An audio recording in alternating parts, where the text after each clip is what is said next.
First of all, thank you so much for having me on your show. It's a pleasure. Well, Willie,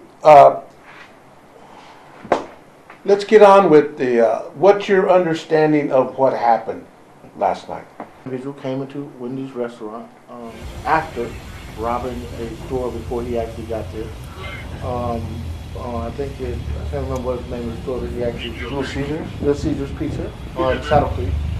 And then from there, he proceeded to go into the Wendy's on 42nd and Dodge. Later found out that the gun that he had was not a weapon at all, that it was a pellet gun. From my understanding from the press conference, he pulled the trigger back twice, and then the officers proceeded to shoot. I just have some real serious questions about the whole process and how this thing is being handled. And first and foremost, I'm not condoning the act of the individual.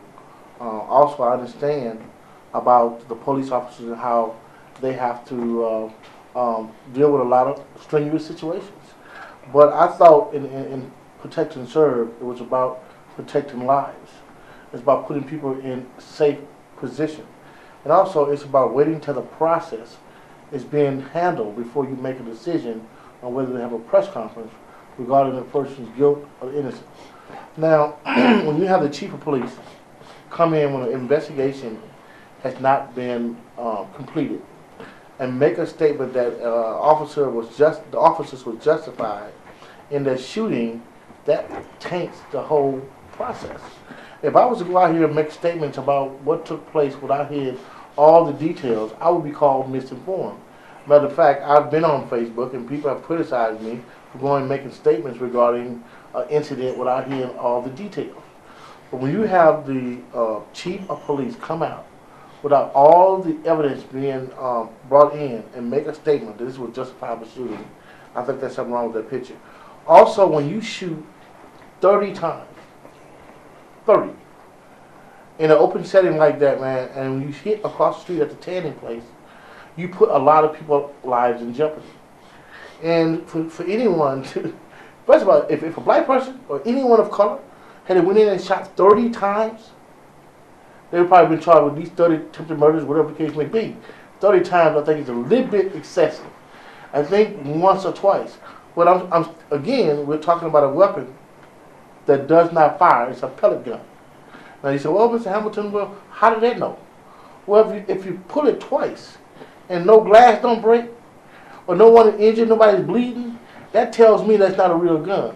So I wouldn't need 30 shots to determine that. Also, another thing, when the chief was asked, is this standard operating procedure? He jumped all around it and never answered the question, was it standard operating procedure for individuals to go into a room without knowing the situation? And that's a question I would like to know. Is it standard operating procedures when you're going through and doing the things that just happened today? Also, he talked about the SOPs. That's one of the biggest things that we've been asking to see. What are the standard operating procedures of the Omaha Police Department? What are they? And if you had them in the libraries, why did you take them out?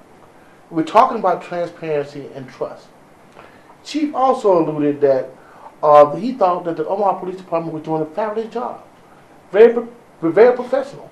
And he mentioned one incident, like slighted it, that happened 18 months ago. And I know he's talking about the Robert Wagner incident. There was no mention of the Johnson family. There was no mention of Marvin Ammons. There was no mention of Bivens. So this ain't no isolated incident that took place for you to think that your police officer or your organization is doing such a phenomenal job. The fact of the matter is this thing was done because they don't want what has taken place in Ferguson, Missouri that happened here. But I'm telling you, the time bomb is ticking. And folks are tired that these individuals who are being militarized and have that mindset. And I've been in the military. So if you had that mindset, your first thing is what? It's to kill. Yeah. If you're in the military, it ain't to go up there and maim somebody. You know what I'm saying? Shoot somebody in the leg. It is to kill. Yeah. You know what I'm saying? So these police officers more and more are coming in military style setting, and you see what is taking place by that. Yeah. Create this environment of the public, the actual cops group, the recording group, the cops themselves, the employees of the Wendy's, and then the pedestrians going by outside. Now each one of these components, and then this camera crew, what was their responsibility? What were their rules and regulations going and accompanying the police? And so every one of these things have got to be analyzed and determined as to whether or not, number one, was there a protocol? Number two, was it followed? And number three, if it wasn't followed, then who's at fault here? The political component can't do away with history. Yeah, this police force here has a behavior and established a pattern of behavior that is dangerous to the community in some sense. And at each point, we've had an issue. Each point, we've had to take it to the law, to the legal component, to get some kind of our fair treatment out of this whole thing. And I'm not sure that the process itself isn't at issue here. This was on 42nd and Dodge, in the open midtown, and you have that's one of the busiest streets, you know what I'm saying, in the city. And you have these individuals passing by here, and 30 shots were being fired. I'll take an incident. I live on 57 and Grand. Someone tried to break in my house. If I shoot at him 30 times, you think I'm gonna be able to get off? They're gonna say no, because what is happening is they want you to say the only time you can really fire if you feel threatened. So 30 times? After 30 times you still feel threatened? Are you serious? Let 3 black police officers shot 30 times at a white person. Let 3 black police officers. And you don't want to make it about race, but it is about race. Yeah. Because this was directly result of what is taking place in Ferguson. And I'm tired of people telling me, oh, it's so bad what's happening in Ferguson. But the fact of the matter is, it's Omaha. Well, it's all over. It's all over. It's just not Omaha. It's an attitude all over the country. And the fact of the matter is, folks believe that because you're a police officer, and not all police officers, that you can be able to come in and police us differently. When Warren Buffett said we are being policed differently, I didn't make that up. The fact of the matter is we do get treated differently. They said, Mr. Hamilton, man, this individual deserved to die because he did something wrong. Are you serious? Because he went in and tried to rob a McDonald's, not a McDonald's, but a Burger King. No, Wendy's. A Wendy's. I'm thinking about Burger King because I'm ticked off about that as well. About Wendy's, he had a somewhat of a weapon that he deserved what he got. No way in the world. We all gonna make mistakes, but don't deserve to cost you your life. Now, if he had came in there and he had hurt somebody, he had a live weapon, then you get what you get. But I know people across this country are dying over a candy bar or reaching for a phone. That's because we get treated differently and we get policed differently. But at some point we're going to have to deal with the facts. At some point we're going to have to. I have no problem with the facts. Okay, but you're saying that the facts at this point are maybe skewed. When you bring the police chief in and he makes that type of statement before all the evidence, come on, it's suspect from the beginning. And you got to remember, history playing a big part in this. If we had a good police force that had a history of transparency and trust, I wouldn't be making this argument. Some of the police officers on the force are good. But look at the history. This just doesn't happen overnight, and this took place. The fact of the matter is we have had a history with the police murdering our young folks, from George Bivens to Marvin Emmons. And if you want to justify this by saying he deserved to die because he went in to a Wendy's with a pellet gun. Now who's saying that? A lot of you're saying that's the inference. That's the inference that a lot of people are having a conversation with me on Facebook. Yeah. That this individual deserves to die. Yeah, that's a leap. That's no, I don't think that's the way our society is supposed to operate. I think, again, you've asked for operating procedures, which I call protocol. What are they? Who's going to be holding these individuals accountable? And now we have this Mayor Stothert and her oversight, whatever she calls that group. The Citizen Review Board? Yeah. And see, again, we're talking about the history. I've been working on this particular piece for about 12 years along with Sam Walker and Jack Dunn and others. And we have an ordinance on the books. An ordinance on the book. We have anatomy of a traffic stop that to this day has never been dealt with when we talk about Tristan Bond. We said we have things in place that have proven a pattern of excessive force. Now, we talk about an incident where a police officer is getting ready to get his job back regarding Robert Wagner. All right? John Klein is actually having a meeting Friday at a church. John Klein is the attorney, county attorney. County attorney. So why do you think he's having a meeting? Because it's a time bomb. It's ticking. We're talking about the incident that took place on 33rd and Stewart. The officer who knew of the crime, hid it, and covered it up, and he's getting ready to get his job back. But he hid the evidence in the form of a cell phone. In the form of the little memory chip. Memory chip. Yeah. All right. He basically said there was no memory chip. All right. Okay. So one officer actually got the memory chip, threw it away. He's been charged as a felony. He's not getting his job back. But this guy knew he did it and hid it, and he's getting so he can get his job back. So that's the process. That's the process. So there has to be, if you're going to talk about police-community relations, you're going to have to talk about not only the incident itself, what happened yesterday, but the process. So it's not just simply whitewashing it with a news conference. It's just like over in St. Louis. What's going to happen during the trial component, during the grand jury component, or what have you? And what led to the Rodney King violence, and that they came up with a different. They did not feel that the justice had been served, and so the process is on trial here. Talking about the process because the process is skewed. Right, and then it's not only huge. It's skewed. Skewed. That's right. Sorry. Skewed. It's skewed. It's skewed. There's no accountability. It's skewed towards the police officers. Right. Okay. So, but the fact of the matter is this: when you talk about the process, we had a citizen review board, man, for about 4 or 5 years, where Ms. Catherine Pillars and others sit there and their job was to be able to come in, look at a case, and if it deemed that it was unfair or whatever the case may be, they would investigate. They couldn't make no recommendation.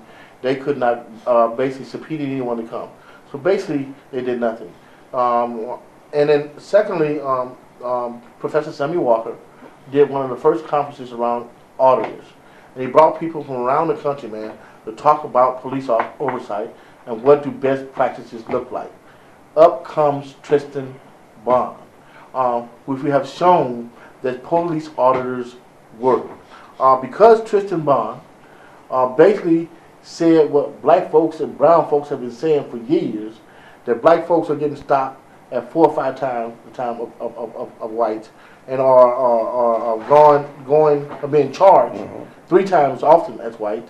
Matter of fact, the ACLU just did a report and just showed the same thing, that racial profiling exists. But because Tristan Bond did not want to go and give the information to the mayor, and the mayor was basically saying, look, I want to be able to look it over.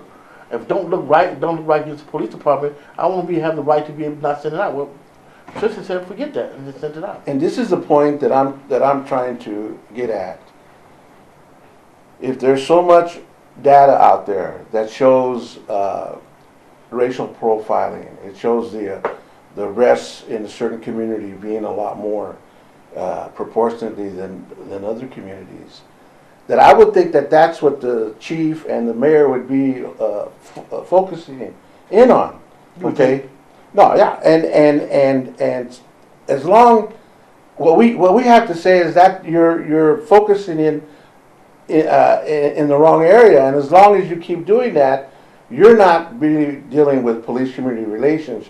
You're trying to get one over on us, and that's not, and you can bring all the news conferences in the world and try to justify this incident, but you cannot kill history and a pattern of behavior that's recorded in research data and figures and stuff.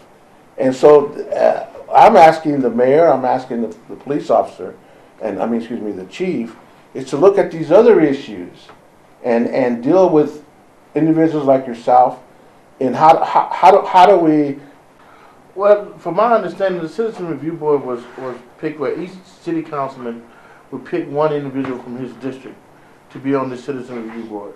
And from that 7 committee, they would be able to look over, just like the Citizen Review Board back in the past, look over certain incidents, man, and make recommendations regarding it. It doesn't do nothing for transparency, do nothing for trust, do nothing for building relationships within communities which suffer the most. Now, Chief Schmaderer today kept saying transparency. What's your opinion on that? There's not been any transparency, because people was calling me saying, look, man, what is going on with this shooting that took place on 42nd and Dodge? If it was transparency, all the information would have been given out yesterday. All the information, he would have came to our community and said, look, A, B, and C happened, and showed us the necessary thing. I have not got a phone call from Smarter. Like, again, when you come out as the chief of police and make a statement, this was a justifiable shooting, before all the evidence is in, how am I supposed to look at that? For me, that's not transparency. Okay. You actually came out and you basically said, look, I believe what my police officers said, that this guy, so that's ridiculous. He wasn't neutral. He was already drawing. It should be neutral. And I've made this statement over and over again. When you come out with the chief of police, from Warren to Hayes to whoever, and make a statement before all the evidence is in, it's wrong, and put in place. So yes, I would definitely like to see some action steps taken out of it. And that's why we're actually planning to do an event on September 8th at the Community Engagement Center, where we bring in all the parties that we think has a voice around this particular issue. So we're bringing in Mr. Leo Lewis, we're bringing in Robert Wagner, we're bringing in Dr. Amani from UNO, we're bringing in Sam Walker, who basically is one of the best experts when it comes to police oversight. So we're bringing in some young folks as well to say, look, and we're going to offer the chief to come in, and also some religious folks to be on the panel. And Marlon McClary has also agreed to be on the panel to have this discussion. The dad or the son? The son. Okay. To have this discussion around this issue that's been around for years. This is not something that just crept up and an isolated incident that took place. Our babies and our men have been dying for years around police brutality. And the fact of the matter is, this is not new. And if we don't do something about this, the same thing that took place in Missouri and LA and other places is going to take place here. So this community engagement center, where's that located? On the UNO campus. On the UNO, it's a brand new building? Brand new building, like a $10 million building. And it's right behind the administration building, Right. the old administration building? And you're looking at September 8th? It's a wrap. I already talked to Sarah Woods, got the building locked down, and got 95% of the speakers already. And what time is this going to start? 6 to 8. 6 to 8 p.m. Not a.m. Not a.m. 6 to 8 p.m. Okay. And the topic is going to be police community relations, or Chaos versus community. okay. Oh boy. Chaos versus community. No, I think this is good, Willie, because there has to be two sides to the story.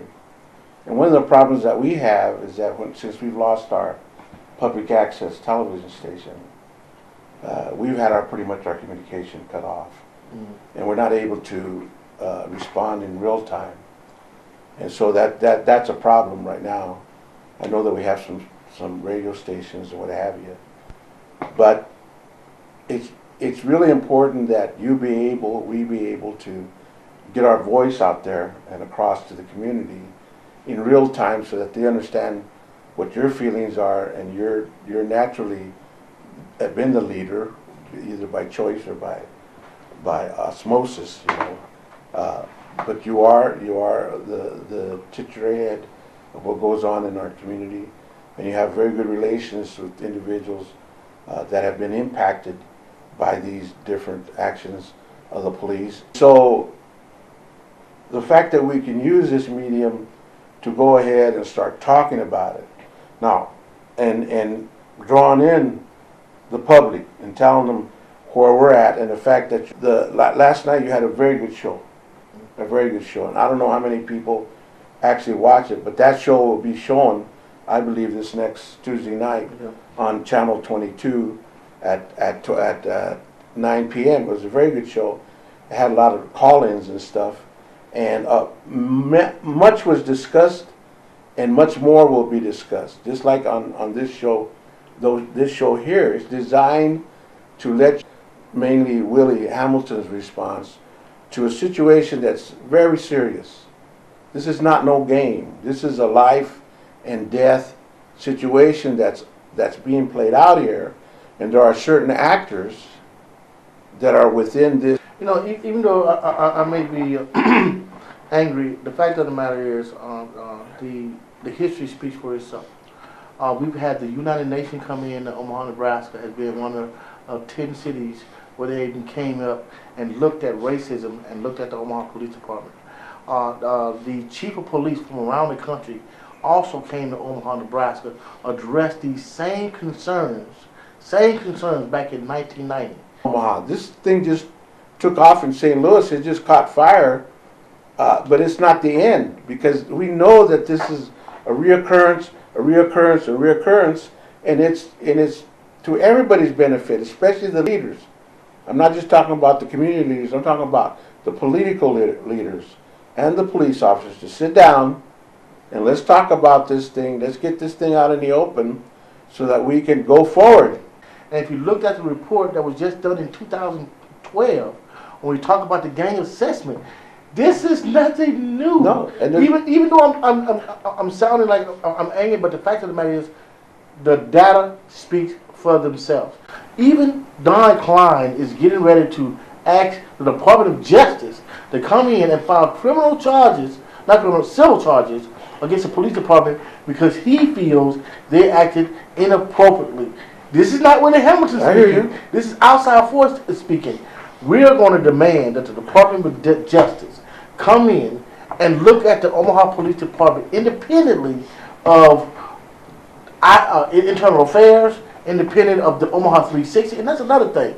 They have the Omaha 360 where they got individuals who are going to come out in support of Smarter and say Smarter is doing a great job and we have a great police department.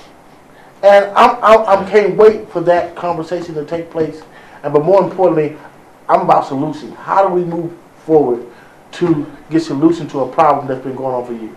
Well, no, I agree with you, and that's the politics. The politics, and that's why it's incumbent upon the mayor and the leaders to sit down and don't play these games. Don't play this 360s, Omaha 360 games. Deep, dark history of violence, of problems in powder keg, and we got to do something before we have an incident that's going to happen like Ferguson, Missouri. And dialogue, open and honest dialogue got to be the key to be able to move it. I've had community meeting after community meeting. I've had panel discussion around this issue for almost 10 years, and we still talking about it.